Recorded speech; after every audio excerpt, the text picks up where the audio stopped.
স্বাগতম বন্ধুরা, এই ভিডিওতে আমি শেয়ার করব ত্রিপুরা বাংলা মিডিয়ামের চতুর্থ শ্রেণীর বাংলা পাঠ্য বই থেকে হিন্দু মুসলমান অধ্যায় থেকে যে শব্দার্থ মান 1 এবং মান 3-এর যে প্রশ্ন উত্তরগুলো রয়েছে সেগুলি, তার সাথে সঠিক উত্তর নির্বাচন করো, শূন্যস্থান পূরণ করো এবং বাক্য রচনাগুলো। প্রথমেই শব্দার্থগুলো জেনে নেব। বৃন্ত। বৃন্ত শব্দের অর্থ ফুল, পাতা বা ফলের বুটা। কুসুম শব্দের অর্থ ফুল। নয়নমণি শব্দের অর্থ চোখের তারা। রবি শব্দের অর্থ সূর্য।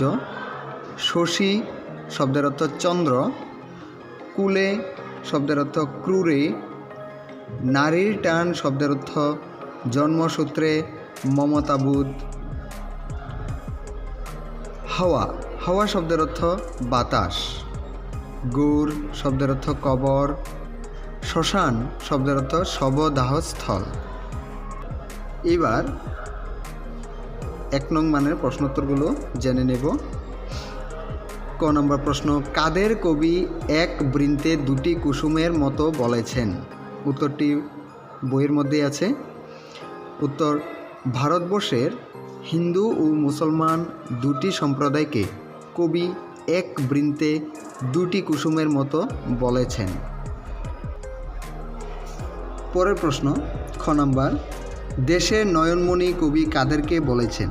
উত্তর, দেশের নয়নমণি কবি মুসলমানদের বলেছেন। গ নম্বর প্রশ্ন, কাদের কবি দেশের প্রাণ বলেছেন? উত্তর, হিন্দুদের কবি দেশের প্রাণ বলেছেন। ঘ নম্বর প্রশ্ন, কাদের কবি এক আকাশের রবি শশীর সঙ্গে তুলনা করেছেন?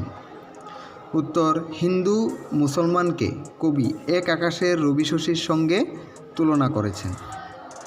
কোন ভাষাতে হিন্দু মুসলমান কথা বলে? উত্তর, বাংলা ভাষাতে হিন্দু মুসলমান কথা বলে। এবার 3 নং মানের যে প্রশ্ন উত্তরগুলি রয়েছে সেগুলো দেখে নেব। ক নম্বর প্রশ্ন, একশে নারীর টান কথাটির অর্থ কী? কাদের কবি কেন এক নারীর টান রয়েছে? কাদের মধ্যে কেন এক নারীর টান রয়েছে? কথাটির অর্থ হল জন্মসূত্রে গড়ে ওঠা মমতাবোধ বা মনের টান। ভারত মাতার কুলে হিন্দু মুসলমান দুটি সম্প্রদায়ের জন্ম। এই জন্মসূত্রে উভয়ের মধ্যে একই সহোদর ভাইয়ের মতো মমতাবোধ আছে। পরের প্রশ্নটি, খ নম্বর, মোরা একশে দেশের খাইগো হাওয়া, মোরা কারা? উক্ত কথাটির অর্থ বুঝিয়ে বলো। উত্তর, এখানে মোরা বলতে হিন্দু এবং মুসলমান উভয় সম্প্রদায়ের মানুষদের কথা বলা হয়েছে। হিন্দু এবং মুসলমান দুই ধর্ম সম্প্রদায়ের লোক হলেও একই দেশের অধিবাসী। তাদের পরিচয় হিন্দু বা মুসলমান নয়, তাদের মূল পরিচয় হলো তারা উভয় সম্প্রদায়ের লোকই ভারতবাসী। পরের প্রশ্ন, গ নাম্বার, একশে দেশের মাটিতে পাই কোন দেশের কথা বলা হয়েছে? সে দেশের মাটিতে কারা কি পায়? উত্তর, এখানে ভারত দেশের কথা বলা হয়েছে। সে দেশের মাটিতে হিন্দু মুসলমান উভয় সম্প্রদায়ের মানুষই ফুল এবং ফল পায়।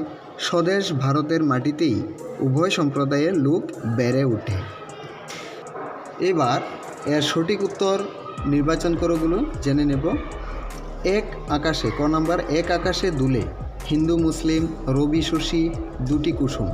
সঠিক উত্তর, রবি শশী। হিন্দু মুসলমান, খ নম্বর, হিন্দু মুসলমান মাকে ডাকে এক ভাষাতে, এক সুরে, এক মুখে। সঠিক উত্তর, এক ভাষাতে। গ নম্বর, মা বলতে কবি বুঝিয়েছেন বঙ্গমাতাকে, ভারত মাতাকে, নিজের মাকে। সঠিক উত্তর, ভারত মাতাকে। ঘ নম্বর, মরার পর মুসলমানের ঠাঁই শ্মশানে গড়ে। সঠিক উত্তর, গড়ে। ঙ নাম্বার হিন্দু মুসলমান গান গায় এক সুরে, দুই সুরে, অনেক সুরে। সঠিক উত্তর এক সুরে। শূন্যস্থান পূরণ করো। মোরা এক বৃন্তে দুটি কুসুম, হিন্দু মুসলমান। মুসলিম তার নয়নমণি, হিন্দু তাহার প্রাণ। খ নম্বর একশে আকাশ মায়ের কোলে, যেন রবি শশী দুলে। এক রক্ত বুকের তলে, একশে নারীর টান। গ নম্বর একশে মায়ের বক্ষে ফলে, এক ফুল ও ফল। একশে দেশের মাটিতে পাই, কেউ গৌরে কেউ শ্মশানে ঠাই। বাক্য রচনা করো। প্রাণ, প্রাণ দিয়ে দেশকে ভালোবাসতে হয়। এক সুরে আমরা জাতীয় সঙ্গীত গাই। ঠাই, গৃহহীনকে ঠাই দেওয়া উচিত। হাওয়া, গ্রীষ্মের হাওয়া ভীষণ গরম। শ্মশান, শিব শ্মশানবাসী সন্ন্যাসী। আজ এ পর্যন্তই। তোমাদের যদি 4-5 নং মানের প্রশ্ন উত্তরগুলির প্রয়োজন হয় আমাকে কমেন্ট বক্সে জানাবে। আর চ্যানেলে যারা নতুন, চ্যানেলটিকে অবশ্যই সাবস্ক্রাইব করে রাখবে। ধন্যবাদ।